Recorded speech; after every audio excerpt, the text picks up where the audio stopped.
오늘 해볼 책은 호감의 디테일이라는 책입니다.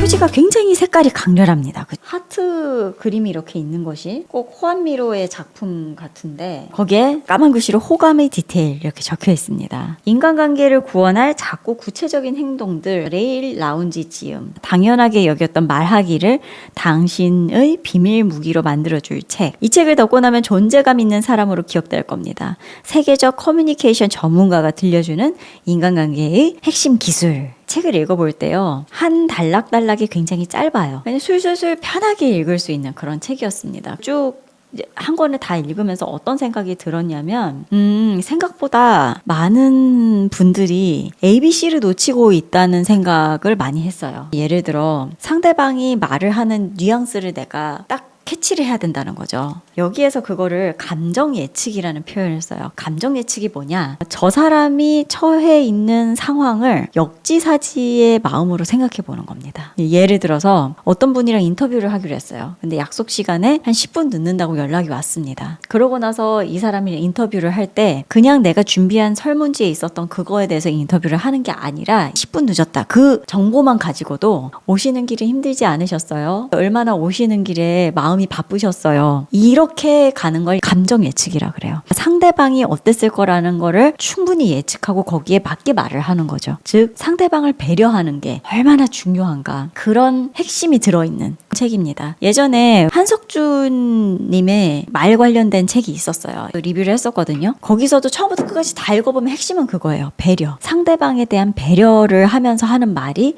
핵심이거든요. 여기서도 그겁니다. 상대방이 호감을 사려면 상대방의 입장에서 얘기를 해야 된다라는 거예요. 당신 말이 무조건 맞고 이렇게 맞장구만 쳐주고 그게 맞냐? 그건 아니라는 거예요. 상대방의 상황이나 그런 거를 충분히 배려를 해주되 기분이 상하지 않게 할 말을 다 하는 거. 그게 핵심 기술이죠. 아, 내가 이런 부분을 조금 더 주의해야 되겠다라는 생각이 든 부분도 있었고, 솔직히 말씀드리면 여기 나와 있는 부분 중에 이걸 내 경쟁자는 읽지 않았으면 좋겠다라는 부분도 있었어요. 호감의 디테일. 제가 이렇게 플래그 붙여왔거든요. 읽어봐 드리겠습니다. 저자가 어떤 사례를 하나 이야기를 하는데요. 어떤 호텔에 간 거예요. 그 호텔 직원분한테 많은 거를 주문을 할 수 있잖아요. 예를 들면 타월 좀 더 갖다 주시겠어요? 뭐 이런 식의. 그리고 뭐 택시 좀 불러주시겠어요? 이런 부탁을 호텔이니까 가능하죠. 이 저자가 차를 렌트를 하기로 했는데 오늘은 소형차라고 내일은 중형차로 준비했으면 좋겠습니다라고 이제 주문을 한 거예요. 근데 그 직원분께서 네 알겠습니다 라고 한 거죠. 그리고는 내 전화번호가 헷갈릴 수 있으니까 제 전화번호를 불러드릴게요. 쭉 불러줬어요. 근데도 그냥 네 알겠습니다 라고 한 거예요. 이 얘기 듣고 어떤 생각 드세요? 여기 나오는 저자가 무슨 생각이 들었냐고 하냐면, 내가 한 얘기를 혹시 이 사람이 까먹으면 어떡하지? 라는 생각이 들었다는 거예요.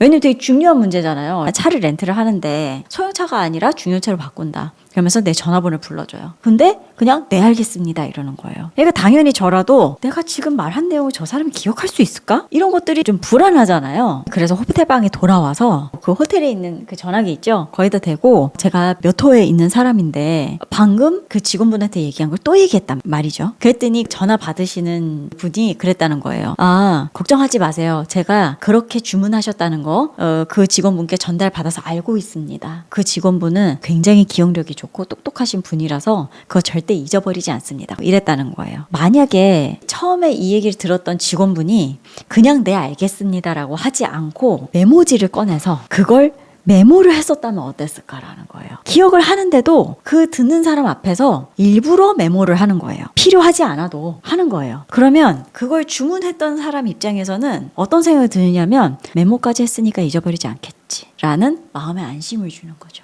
전 이거 듣고 와 정말 디테일이다. 이 책의 이름처럼 정말 디테일이다. 그런 생각했어요. 저도 그러거든요. 상담을 할 때 사장님 얘기를요, 물론 맞장구 치는 것도 좋은데 저는 항상 상담할 때 앞에다 상담일지를 펼쳐놓고 하거든요. 상담일지 펼쳐놓고 펜 딱 들고 해요. 저도 사람인지라 제가 하루에도 사람을 여러 명 만나고 전화를 한 20통은 해요. 아무리 안 해도. 그럼 제가 그걸 다 기억할 수가 없잖아요. 그래서 제가 업무 일지도 맨날 쓰는 거거든요. 들고 다니는 노트, 그게 그거예요. 이 사장님 말을 잘 들어드리는 것도 중요하지만 사장님 말을 들으면서 제가 계속 적어요. 그러면 사장님께서는 어떻게 생각하실 거냐면, 아, 내 얘기를 잘 들어주고 계시는구나 라는 게 더 확 와닿죠. 그걸 얘기하고 있는 거예요. 물론 사미르는 자신의 기억력에 자신감이 있었을 것이다. 하지만 나는 고객이다. 고객에게 중요한 건 기억하겠습니다라는 말이 아니라 당신의 말을 소중히 여기고 있다는 태도다. 즉, 이 직원이 실수를 한 게 아니라 감정 예측에 실패한 것이 포인트다. 내 입장에서는 그가 메모를 하지 않은 순간 이미 작은 불신의 틈이 생겼다. 정보가 누락될까봐 걱정한 게 아니라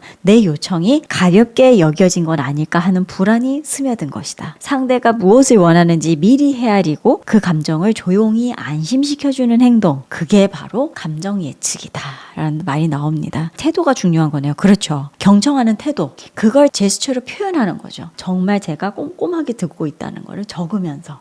진짜 이거 중요한 포인트인 것 같아요. 감정 예측은 매우 미묘하고 무의식적으로 작용하며 뛰어난 섬세함이 요구된다. 하지만 분명 그만한 가치가 있다.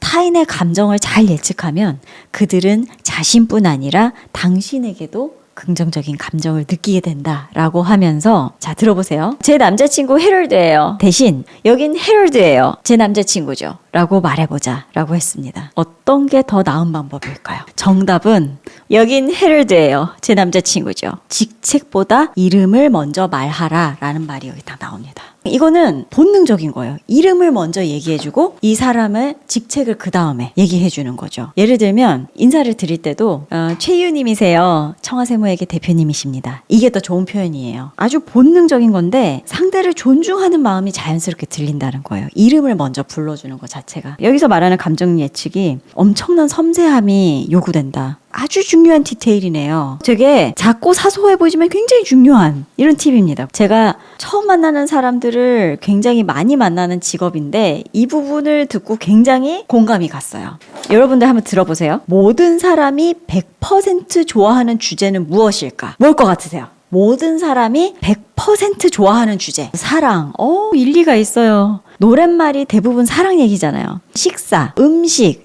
공통 주제니까. 오늘 날씨. 굉장히 일리가 있어요. 처음에 날씨 얘기부터 꺼내라는 그런 얘기 많이 있잖아요. 처세술 이런 거에. 공통 주제에 대해서 이야기하는 거. 우리 모두 다 이렇게 알고 있어요. 이 책에서는 뭐라고 답했을까요? 바로 100% 모든 사람이 다 좋아하는 주제. 자기 자신에 대한 주제인 겁니다. 자기 자신에 대한 이야기예요. 모두 자기 얘기를 제일 좋아한다는 거예요. 저는 이 얘기가 너무너무 공감이 됐던 게 뭐냐면 저를 멘토 삼아서 정기적으로 찾아주시는 세무사님들이 몇 분 계세요. 그분들이 오셔서 제가 지금 이렇게 하고 있는데 이런 부분이 좀 고민이에요 라든지 상담할 때 보통 어떻게 하세요 뭐 이런 거를 여쭤보시잖아요. 그러면 어떤 얘기를 해드리냐면 예전에 롱폼 이런 영상에서도 제가 그런 얘기를 해드렸는데 잘 들어야 됩니다.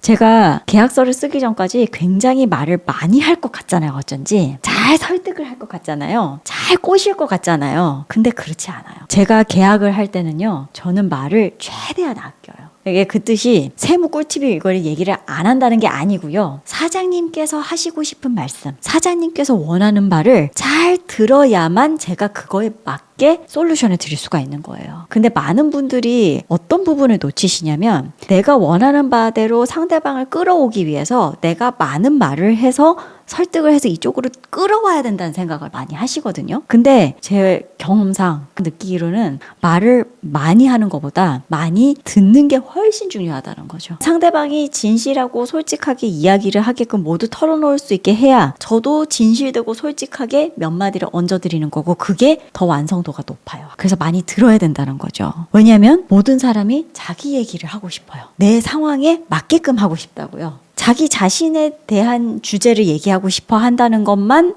우리가 캐치를 해도 굉장히 이 세상을 살아나가는 데 도움이 많이 될 것 같습니다. 우리가 그런 의도가 아니었는데 의도가 왜곡되거나 그런 일이 많이 있잖아요. 그런 거에 대해서 여기 이렇게 밑줄까지 쳐가면서 나온 부분이 있어서 이걸 읽어드릴게요. 저는 이게 되게 위로가 많이 됐어요. 오히려 뚜렷한 입장이 없는 사람일수록 대화에서 더 자주 상처받고 사소한 말에도 예민하게 반응한다.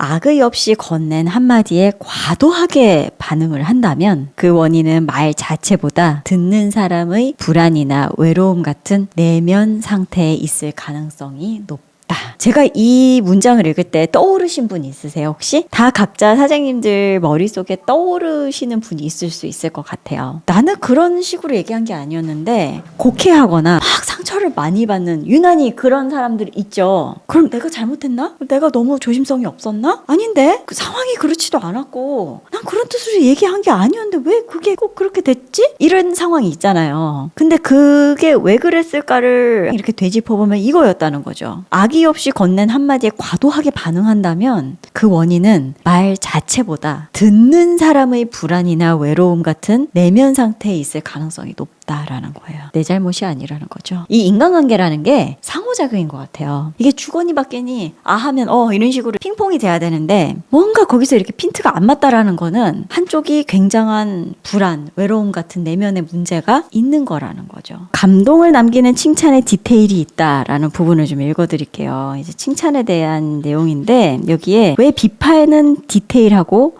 칭찬은 한마디로 끝내는가 라는 부분입니다. 우리가 어렸을 때부터 왜 숙제를 안 했니? 몇 번 말했는데 왜 안 해? 이런 얘기는 많이 하면서 숙제를 제대로 했을 때 잘했어 그냥 이러고 마는가. 비판은 디테일하고 칭찬을 한마디로 끝낼 게 아니라 비판은 한마디로 끝내고 칭찬을 디테일하게 해야 된다는 얘기예요. 저 같은 경우도 직원분이 뭘 잘하셨다라고 하면은 고마워요 그렇게 안 하고 어머 대리님 제가 이야기를 하기도 전에 사장님한테 먼저 그 코멘트를 해주시고 그 코멘트 해주셨다는 거를 저한테 공유까지 해주셔서 제가 상담하는데 미리 그 내용을 알 수 있어서 너무 고마워요. 이렇게 하는 건 완전히 다르다는 거예요. 칭찬을 할 때 굉장히 디테일하게 하면은 그러면 그 직원분은 어떻게 생각해요? 다음에도 또 그렇게 해야지. 이렇게 생각한다고요. 근데 그냥 고마워요 그러면은 그냥 잊혀지는 칭찬이죠. 칭찬을 아주 디테일하게 하는 게 좋다. 그런 얘기입니다. 이 책은 프로를 익히기도 하고 당장 제가 하는 사업과 인간관계에 도움을 주는 그런 부분들이 많이 있어서 굉장히 유익했던 것 같습니다. 호감의 디테일 일독을 권해드립니다.